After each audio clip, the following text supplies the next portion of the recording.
As time draws closer to its end, the world will witness events unlike anything humanity has ever seen. The Prophet Muhammad, peace be upon him, described that near the end of time, people will reach such despair that a man walking past a grave will wish to be in the place of the one buried inside, believing that the dead are in a better condition than the living. He warned us that truth will be dismissed as lies, while falsehood will be accepted as truth.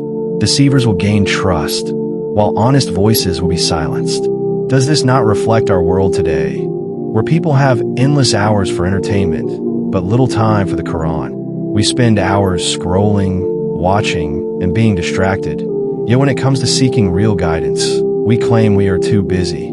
This is exactly how deception gains power. It thrives when people neglect what truly matters. Between the minor signs of the last day and the major ones stand a critical figure, Imam Mahdi. His arrival will mark the beginning of the final, great trials. Among them, the most dangerous of all, Al-Dajjal, the Antichrist. Who is the Dajjal? Scholars have explained two narrations. Some say Dajjal is alive but hidden, while others say he will be born to parents after years of childlessness. Whichever the case, he will be a human unlike any other, immense in size, terrifying in appearance, and unmatched in deception. From the beginning of creation to the final hour, there will be no greater deceiver than him. Before his arrival, however, a system will already be in place to support him. Look around at our technological world, the global networks, advanced devices, and scientific powers. Whether directly or indirectly, these tools can become part of Dajjal's deception. Imagine a world where control over food, water, and resources is in the hands of one power.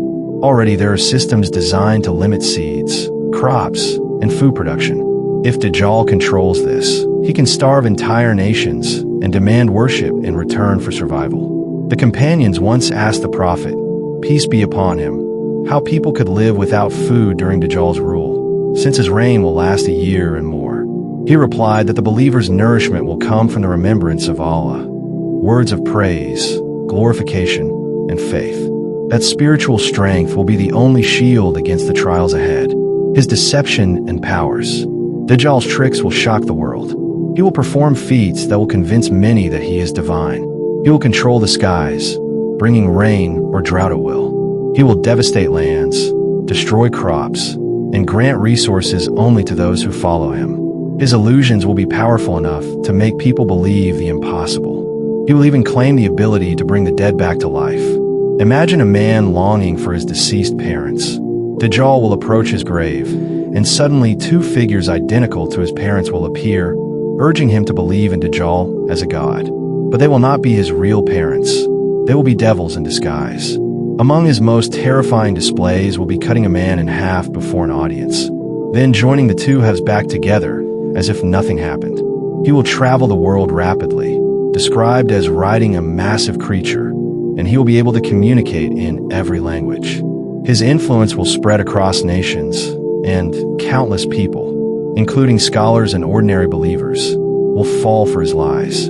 He will carry with him two things, what appears as fire and water. But appearances will be reversed.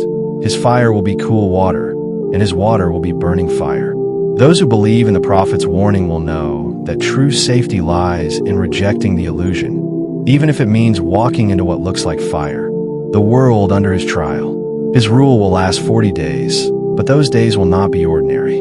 The first day will stretch like an entire year, the second like a month, the third like a week, and the rest like normal days. Altogether, his reign will cover about a year and 2.5 months. During this time, confusion, fear, and chaos will engulf humanity. Many will follow him, not just ordinary people, but even religious scholars and a great number of women. The internal divisions of the Muslim community will make his deception even more dangerous. The world will witness strife, betrayal, and bloodshed, weakening people's defenses against him. The final confrontation. While Dajjal spreads his corruption, Imam Mahdi will lead the believers. He will resist, but know that even he cannot destroy Dajjal. Then, at a blessed moment, Jesus, peace be upon him, will descend from the heavens, escorted by angels. He will arrive at a mosque in Damascus, descending near a white minaret. From there, he will march to confront Dajjal. When Dajjal sees Jesus, peace be upon him, his strength will dissolve like salt melting in water. He will attempt to flee, but there will be no escape. At a place called Babul Lud, within the land of Palestine, Jesus will catch him and destroy him. With that, the greatest deceiver of all time will meet his end. A warning for us today. Dajjal's story is not just about a future figure.